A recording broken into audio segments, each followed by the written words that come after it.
réussi à renverser la domination des puissants de leur époque, alors nous le pouvons aussi. Nous devons cesser d'être lâches. Vive Haïti.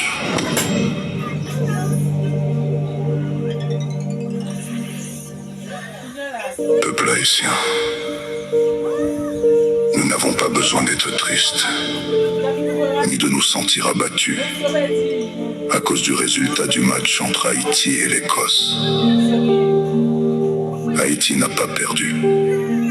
Comme d'habitude, on lui a volé sa victoire. Haïti a été victime d'un complot. C'est normal que l'arbitre n'ait pas vu cette action. Il ne l'a pas vu. Le joueur écossais a pratiquement arraché le maillot du joueur haïtien. Mais l'arbitre n'a rien vu. Pas de pénalty. Le ballon a touché le bras du joueur écossais. Mais l'arbitre n'a rien vu. Pas de VAR pour les Haïtiens. Pas de pénalty.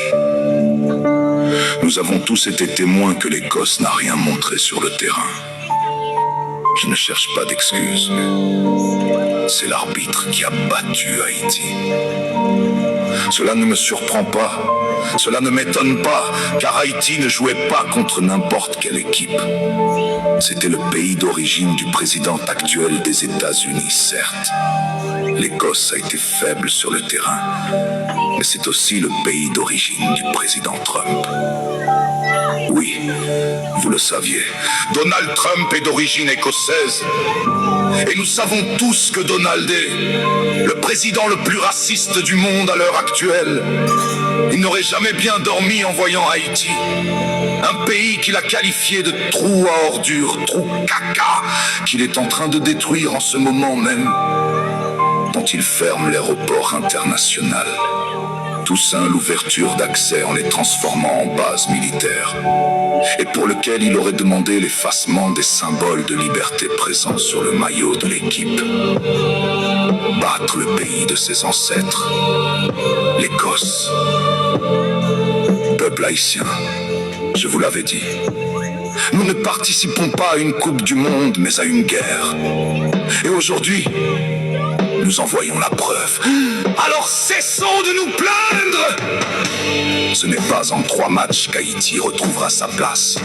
Mais si chaque Haïtien prend conscience que nous avons un pays appelé Haïti, un pays qui meurt lentement et qui a besoin de la force, du courage et de la détermination de chacun de ses enfants, où qu'ils vivent dans le monde, alors les choses pourront changer. Ces combats ne se mènent pas sous le coup de l'émotion, mais avec sang-froid, réflexion profonde et stratégie. Je vous le jure, aucun Jésus blanc ne viendra sauver Haïti à notre place, oubliez cela. C'est à nous, à la jeunesse, à toutes les générations, aux hommes comme aux femmes de nous lever. Nous devons sortir de notre zone de confort pour sauver notre pays. J'ai le sentiment qu'ils nous ont trop humiliés. Si vous n'êtes pas fatigués, moi je le suis. Rien ne changera si nous ne changeons rien nous-mêmes.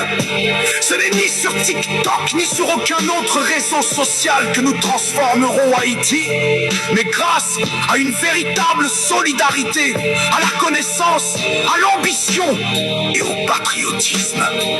Haïti a besoin de chacun de ses enfants. Si nos ancêtres ont réussi à renverser la domination des puissants de leur époque, alors nous le pouvons aussi. Nous devons cesser d'être lâches. Vive Haïti.